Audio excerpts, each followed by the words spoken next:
ازيكم يا حبايبي؟ عاملين ايه؟ يا رب تكونوا بخير.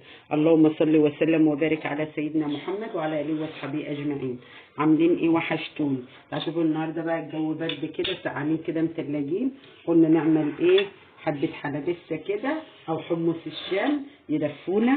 جيت بقى من بالليل ونقعت الحمص ده نص كيلو حمص، جايباه صغير مش جايباه كبير اهو. نقعته كده من بالليل بميه ساقعه. انا بحب مع اي بقوليات بميه ساقعه، ما بقى نقعهاش بميه سخنه علشان الميه السخنه بتشيل القشره من على اللحم بتاعه. كده نقعته اهو، غسلته ونقعته بميه ساقعه. اللهم صل على النبي. هي دي المكونات اللي هتتحط له بس. هتحط له اللهم صل على النبي ملح وكمون واربع خمس فصوص توم واربع خمس قطيات، بس القطه دي صغيره، لو قطه كبيره قطيتين ثلاثه. والليمون عشان ابقى احصره بقى لما يخلص. والشطه بقى حسب الرغبه وحسب اللي انت يعني الرغبه اللي انت عايزاها تحطي شطه، مش عايزه تحطي شطه ما تحطيش. ده بقى هي دي المكونات بتاعت ايه؟ حمص الشام. هصفي بس اللهم صل على النبي. هصفي الحمص ده، صفته من الميه اهو، الميه اللي انا كنت نقعاه فيها. اجيب بقى حله حلوه واسعه كده عنه، علشان ايه؟ انتوا عارفين ان حمص الشام اللهم صل على النبي بيبقى فيه ميه، يعني ما بيبقاش حب بس، بيبقى فيه ميه كمان. هننزل دول كده بس كده، وهنزل بتكات الميه مغليه.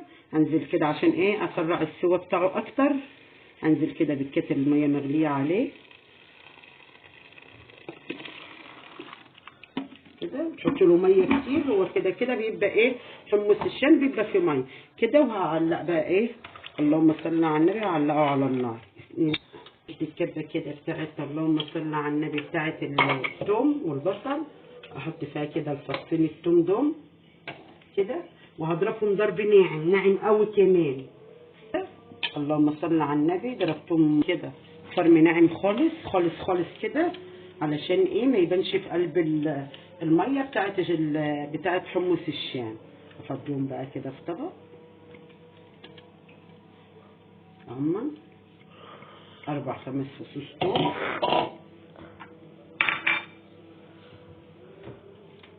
هجيب بقى القوطه دي كده واقطعها هنا، بدل بقى ايه؟ بالمره والكبه شغاله كده.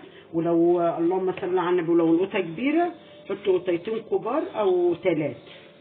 امال عشان القوطه دي صغيره انا حاطه. وصل معايا لغايه هنا، يحط لي لايك واشتراك كومنت حلو كده. ربنا يخليكم يا رب، ما نحرم منكم يا رب ابدا، داخل مصر وخارج مصر والامه العربيه كلها. بصوا انا هضرب القوطه دي وهصفيها. لازم انا اصفي القوطه بتاعت الحلبسه، ما ينفعش او حمص الشام ما ينفعش احطها حتت، لازم انا اصفيها عشان تبقى ميتها رايقه كده وحلوه. الحمص اتسلق اهو، بصوا ما شاء الله عليه اهو كده اتسلق. تعالوا بقى اشوف هنعمل فيه ايه بقى بعد السلق ده. على النبي بالثوم اللي انا فرمته، قلت لكم افرموه ناعم، فرمته ناعم قوي علشان ما يبانش كده. اما يغلي غلوه ولا حاجه ما يبانش كده. هنزل اللهم صل على النبي بالقوطه اللي انا ضربتها وصفيتها كده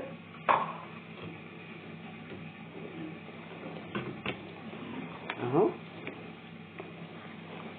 واحط اللهم صل على النبي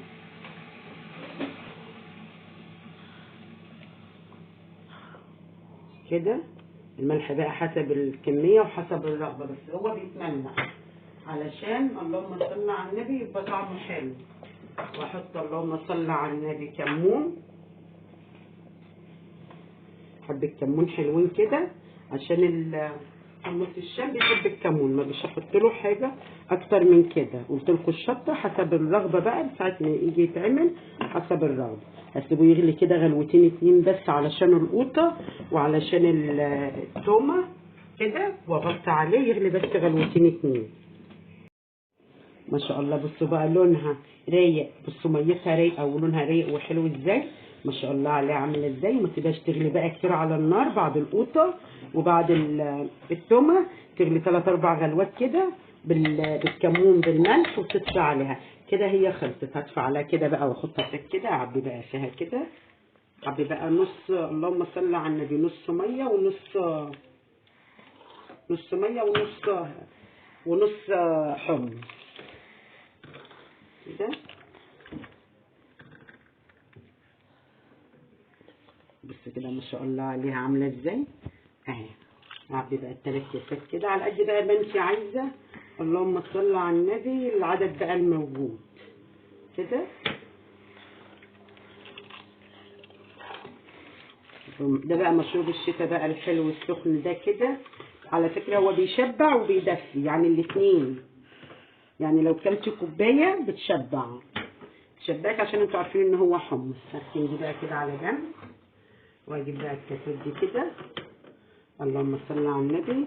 اعصر بقى الليمون. مش هعصر الليمون في الحله. الليمون اهو مش هعصره في الحله. اعصره في الكاسات كده علشان اللهم صل على النبي لما يتعصر في الحله وتيجي تسخن الحلبسه تاني او الحمص تاني بيمرر لما بتيجي تسخنيه تاني. اعصر بقى كده. اعصر عليه اهو. عصرت عليه كده عشان ايه ما احصروش في الحله كده على قد الشرب. واللي عايز يحط شطه يحط شطه بقى هنا. وده بقى كان فيديونا النهارده حاجه سخنه كده من الساعه. واللي وصل معايا لغايه هنا يحط لي لايك واشتراك. كومنت حلو كده. ربنا يخليكم يا رب ما نحرم منكم يا رب ابدا. داخل مصر وخارج مصر والامه العربيه كلها.